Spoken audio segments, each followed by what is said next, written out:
This just into CBS Sports HQ. The Dallas Cowboys are waiving veteran cornerback Trevon Diggs. That's the latest from our NFL insider, Jonathan Jones. Diggs signed a 5-year extension with the Cowboys worth up to $97 million back in 2023, but has struggled on the field since. He appeared in 8 games this season with 0 interceptions and 25 tackles, has dealt with injuries. There was the knee and then the concussion, and it all culminates into Trevon Diggs no longer being a Dallas Cowboy. Let's go on site and welcome in our Garrett Podell to break this all down. Garrett, it kind of feels like the writing was on the wall with this. We heard from Trevon post-Chargers game. The reporters asked him, do you feel like this is your last home game? He kind of said, it's going to be tough if it is, but that's the reality. How did we get here with Trevon Diggs, one of the most beloved players for the Dallas Cowboys?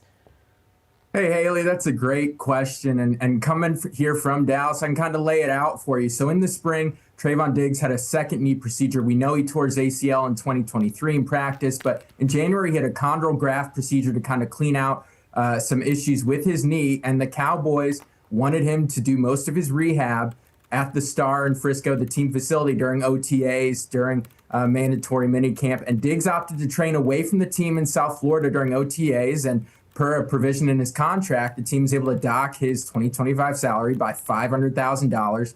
And Stephen Jones, I had a chance to speak with him among other reporters in the area at that time. And he said, yeah, we really would have preferred Trevon to be here. When we're paying someone like that, we want one of our leaders in the building. So that kind of set the whole tone for this season. Fast forward to the beginning of the year, he makes it back for week 1 against the Eagles after rehabbing, but didn't look quite right. And just there was a tremendous amount of disconnect between himself and new defensive coordinator Matt Eberflus. When he was in his salad days of racking up double-digit interceptions under Dan Quinn, the Cowboys ran man coverage in almost a third of their plays, which was a top 5 rate when Quinn was the DC from 2021 to 2023.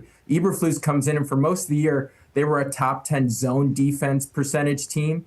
And Trevon Diggs was pretty vocal about not appreciating that. And when the Cowboys decided to run a little more man against Justin Fields and the Jets back in week 5, they did pretty well. The Cowboys held the Jets 22 points in a 37-22 win. And Diggs said, well, that was like instant grits. You know, we were able to play a more cohesive defense playing man. And I asked Matt Eberflus after those comments and said, you know, what do you think about Trevon feeling validated when you do play more man? And Eberflus looked at me and said, you know, we're going to make coverage decisions based on the matchups that week. And then he looked at me and said, I don't like instant grits. So there was kind of this whole tension all year long between Diggs and Eberflus. And it's kind of really boiled over. You mentioned real quick the last home game against the Chargers. He mentioned when there was a touchdown to Ladd McConkey that came, in which Diggs was the flat defender, and then McConkey was all alone in the right corner of the end zone. Diggs was asked, well, is that your responsibility? And he just said, cover 2, cover 2, cover 2. So from beginning to end, Diggs was not really a fit in Eberflus' zone-based scheme. Yeah, I gave up a touchdown to Ladd McConkey on that specific play. It's interesting, Garrett, I'm looking at the roster for the Dallas Cowboys in the secondary. I mean, that whole defense all year long, that's all we talked about was how poor it was. But really, the secondary, and you see all of the IRs, the outs, the questionables. This team, I feel like over the last few years has tried to invest in the secondary, but you've got guys like Wanye Thomas, who just got an extension. He's out. Savone Rebel, they drafted him last year. He came in with a banged-up knee. Kalen Carson's been dealing with the shoulder injury. I mean, the list goes on and on when it comes to the secondary. So now that we know that they're moving on from Diggs, and if he does not get claimed, he will become a free agent, where does that leave the rest of the secondary in Dallas?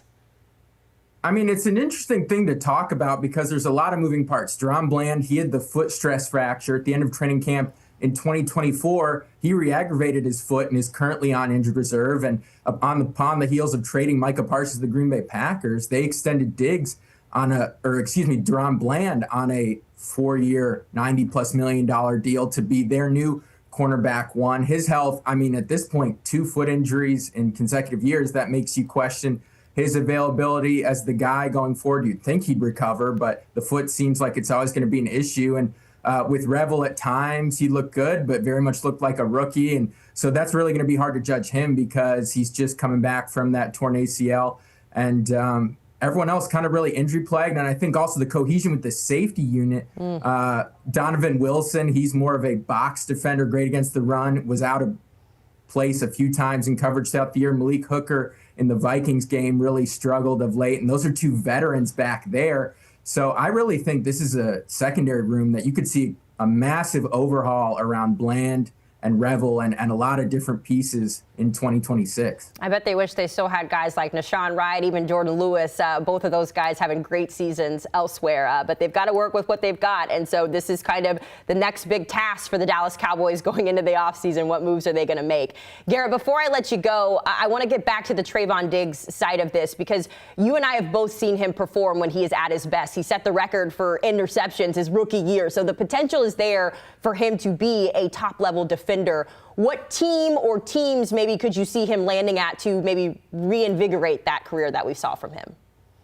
Well, Hailey, there's an obvious number one here, right? It's the Green Bay Packers. That's where his best friend, Micah Parsons, is. And when I was covering the Micah Parsons trade saga right before Parsons was sent out the door, after the last preseason game when Micah Parsons was sitting on the training table disgusted with kind of how the contract negotiations were going, Diggs stepped in for Parsons as his spokesperson with the media. I spoke with him among 5 other reporters in the hallway outside the locker room at AT&T Stadium. And when Diggs was done talking on Parsons' behalf, Parsons poked his head around the corner and said, "All right, Trevon, you said all good things." So reuniting those guys, not just because of the friendship between them, but the Packers' needs makes a ton of sense, because you've seen with Keyshawn Nixon, he's struggled as to be the Packers' number 1 corner in the last couple of weeks, and Carrington Valentine, the number 2 outside corner. He's young and really struggled at times as well. He got stiff-armed into the shadow realm by Derrick Henry last week against the Baltimore Ravens. So the Packers are a team where, with Parsons coming back healthy off the torn ACL next year, a team that can create quarterback pressure, that'd be an ideal place,